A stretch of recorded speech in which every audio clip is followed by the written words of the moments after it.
1987 সালের ঘটনা। আমার চাচাতো ভাইয়ের টিটেনাস হয়েছিল। কুষ্টিয়া সদর হাসপাতালে ভর্তি করা হলো। আমার সমবয়সী, ওকে দেখভালের দায়িত্ব আমার উপর পড়ল। আমি যথা নিয়মে ওকে দেখাশোনার, ওষুধ খাওয়ানোর কাজে ব্যস্ত হয়ে গেলাম। টিটেনাসের হাসপাতালটি ছিল, অর্থাৎ বিল্ডিংটি ছিল মূল বিল্ডিং থেকে বেশ কিছু দূর, একদম হাসপাতালের দেওয়াল ঘেঁষে। ওখানে 4টা বেড ছিল। সেই বেডে কোনো রুগী ছিল না। আমার সেই চাচাতো ভাই একমাত্র রোগী, আর আমি তার সহযোগী। ঠিক হাসপাতালের, সেই টিটেনাস হাসপাতালের 1 থেকে 2 ফিট পাশেই লাশ কাটা ঘর ছিল।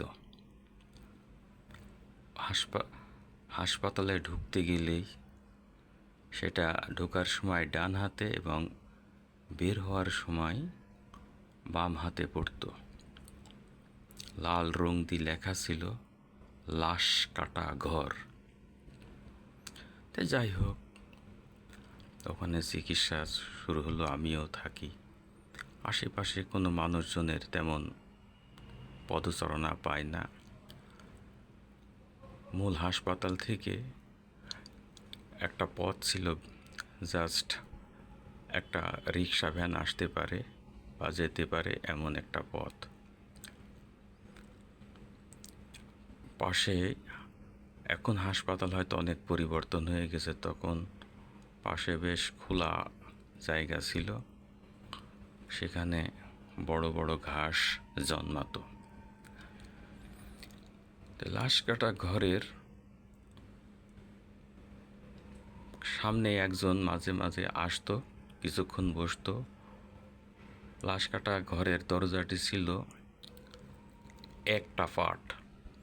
খুললে পারে আমি দেখতে পেতাম যে ভিতরে একটা ইট সিমেন্ট দিয়ে বাঁধানো একটা বড় টেবিল। উনি পরিষ্কার পরিচ্ছন্ন করে সেই লাশ কাটা ঘরের 2টা সিঁড়ি ছিল। উনি সেই সিঁড়ির উপর বসে একটা আজিজ বিড়ির প্যাকেট থেকে একটা আজিজ বিড়ি বের করে টেনে আবার চলে যেত। লোকটি ছিল কুচকুচে কালো, হাড় জিড়জিড়ে চেহারা, মাথায় কুঁকড়ানো বড় বড় চুল, চোখ দুটি লাল টকটকে। আমি এইভাবে 2-1 দিন দেখার পরে ওনার সাথে একটু কথা বলার চেষ্টা করলাম। ওই বয়সে যা হয় আর কি, এ কথা সে কথা বলতে বলতে আমি বললাম, আপনি কি করেন? উনি বললেন যে আমি এই লাশ কাটি। আমি বললাম যে লাশ কাটাতে আপনার ভয় করে না? বলছেন না, ভয় করে না। এটা আমার দাদা করেছে, আমার বাবা করেছে, আমি করছি, আমার ভবিষ্যতে আমার ছেলেরা হয়তো করবে। বরং লাশ না কাটলেই হাত নিষ্পিস করে। এইভাবে আমি একদিন সাহস করে বললাম যে আমি লাশ কাটা দেখতে চাই।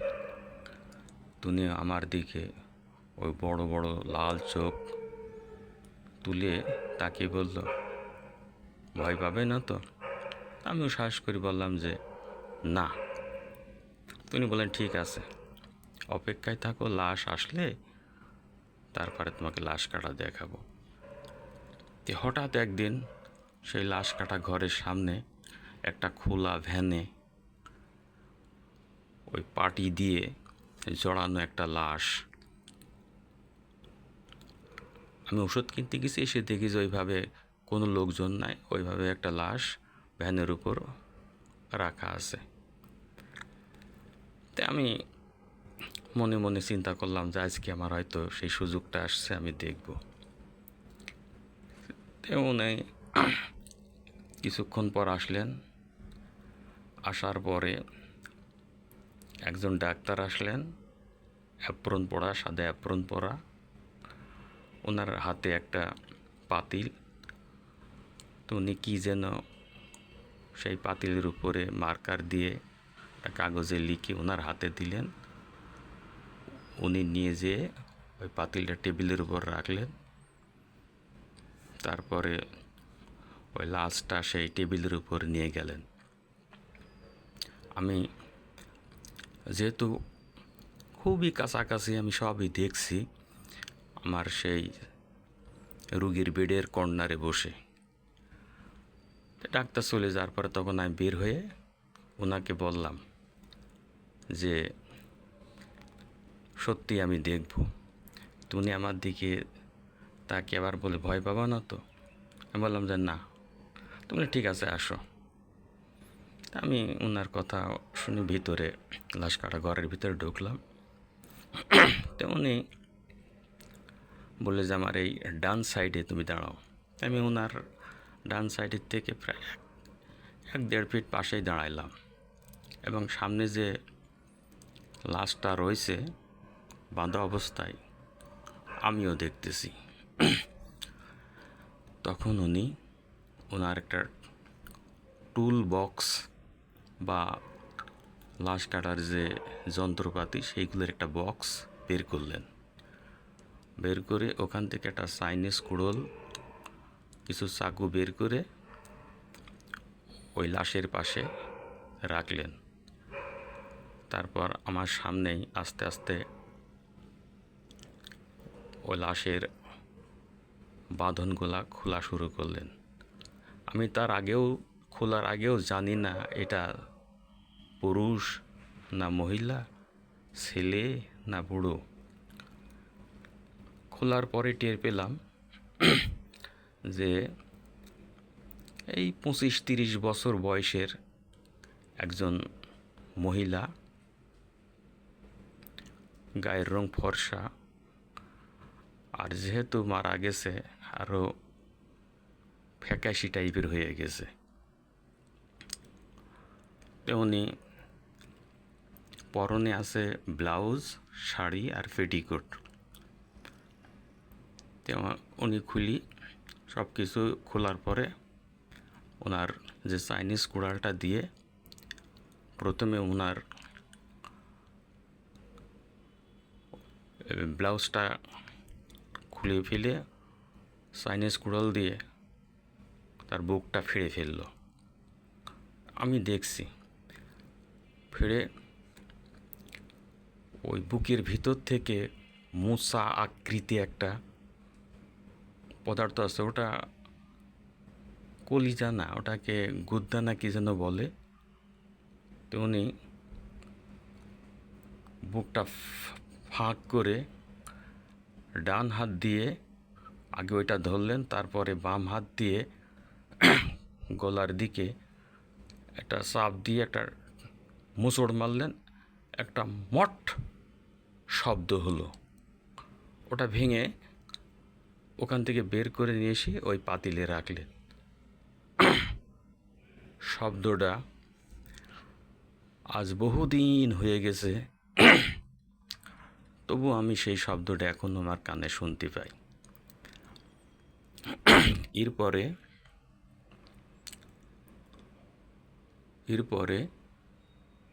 যেটা ধারালো চাকু বের করে কানের এপাশ থেকে অপর কানের ওপাশ পর্যন্ত একটা টান দিলেন, অর্থাৎ চামড়াটা কাটলেন। এরপরে 2 হাতের বৃদ্ধাঙ্গুলি দিয়ে কিভাবে যেন করলো, আর মাথার চুলগুলো টুপি খোলার মতো খুলে মাথার খুলি বের হয়ে গেল। আমি দেখছি। এরপরে একটা প্রকার হ্যামারিং হাতুড় টাইপের আছে, ওটা দিয়ে হালকা হালকা বাড়ি মারলেন, মাথার খুলিটা ফেটে গেল। ওখান থেকে মাথার মগজ বা ঘেলু বের করে ওই পাতিলে রাখলেন। এরপরে সুই সুতো দিয়ে সেলাই করে আগের মতোই আবার সেই পাটি এটা সেটা দিয়ে বেঁধে উনি দ্রুত সেই পাতিলটা নিয়ে চলে গেল। আমার জীবনের প্রথম লাশ কাটা দেখলাম। ভাবছিলাম যে একটা দেখলেই তো হয়ে যায়, আর কি দেখার দরকার আছে।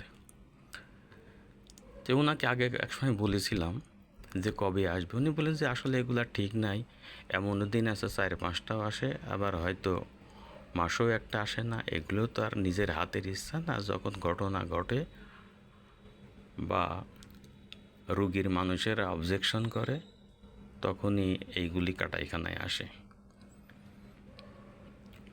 তার 1 দিন বা 2 দিন পরে হঠাৎ করে দেখি যে হাসপাতাল চত্বরে অর্থাৎ গেটের সাইডে প্রচুর মানুষের গ্যাঞ্জাম।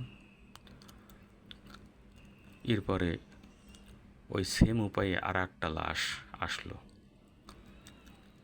তো আমি যেহেতু এখানে অনেক দূরে থাকি, ওখানে কি হচ্ছে না হচ্ছে টের পাই না। এখন উনি আমার দিকে মুচকি এসে তাকায় হাসলেন। তা আমি মনে করলাম যে একটা সম্পর্ক হয়ে গেছে। তা আবার এই সেম অবস্থায় ডাক্তার আসলেন, এটা সেটা যা করার দেখে তা আমার সামনে আবার ওই সেম একইভাবে রোগী খুললো। এবার দেখলাম যে একজন পুরুষ, এই বয়স 45-50-এর মতো, এবং বেশ তার চেহারা সুরত, গায়ের পোশাক আশাক ধনী লোক আর কি, বোঝা গেল। তো কী ঘটনা বলছে যে এখানে ডাকাতরা মাথায় গুলি করেছে, গুলি করে মারার পরে তার জন্য কাটাইখানায় নিয়ে আসছে। তো ওনারও ঠিক ওই সেমভাবেই সব কিছু করলো, কিন্তু উনি আর একটা ব্যতিক্রম করলো কি, ওনার মাথার ঘিলুর ভিতরে 2 হাতের 10 আঙ্গুল দিয়ে সে কি যেন খোঁজার চেষ্টা করছে। আর ওই যখনই উনি এই লাশ কাটে আমার সাথে কথা বলে, আমিও টুকটাক প্রশ্ন করি, সেই প্রশ্নের উত্তরও দেয়, কিন্তু খুব মনোযোগী এবং খুব করিতকর্মা। স্বাস্থ্য যাই হোক, কিন্তু লাশ কাটায় হাত পাকা। তাই বললাম যে মাথার ভিতরে আপনি যে আঙুল দিয়ে ঘেলুর ভিতরে এইভাবে আঙুল দিয়ে নাড়াচাড়া করতেছে কি, কয় মাথায় গুলি করেছে তো। তা আমি দেখতেছি যে গুলির কোনো অংশ মাথার ভিতর আছে কি না। যাক, তারপরে সেই একইভাবে তার পাতিলের ভিতরে যে কিছু জিনিসপত্র নিয়ে চলে গেল। আমি আমার জীবনের একজন পুরুষ, একজন মহিলার লাশ কাটা দেখলাম। তে আসলে সেই সময় অলরেডি আমার বিভিন্ন উপন্যাস পড়া হয়ে গেছে, রবীন্দ্রনাথের ছোট গল্প, কঙ্কালও তখন পড়ে ফেলেছি। খুব একটা ভয় কাজ করতো না। আর কোথায় যেন একটা জিনিস পড়েছিলাম, সেখানে বলা হয়েছিল মানুষ মরলে হয় বাঘ, আর বাঘ মরলে হয় মানুষ। জিনিসটা আমি পরবর্তী জীবন অনেক দেখেছি। আসলে এটা সত্য ঘটনা। মরা মানুষের কাছে কেউ যেতে চায় না, তখন সে জীবন্ত বাঘ হয়ে যায়। আর বাঘ মরে গেলে বা মারা পড়লে তার কাছে মানুষ যায়, নাকে খোঁচা মারে, পেটে খোঁচা মারে, এটা দেখে সেটা দেখে। তাই আজকে আমার লাশ কাটা ঘরের লাশ কাটা কাহিনী আপনাদের জানাইলাম। পরবর্তীতে এই রকম আরও বহু ঘটনার, এই রকম না, এই জাতীয়, যেগুলিকে খুব কাছ থেকে দেখেছি, শুনেছি, আবার আপনাদের জানাবো। সবাইকে শুভরাত্রি জানিয়ে আমার লাশ কাটা ঘরের কাহিনী এখানেই শেষ করলাম। আসসালামু আলাইকুম।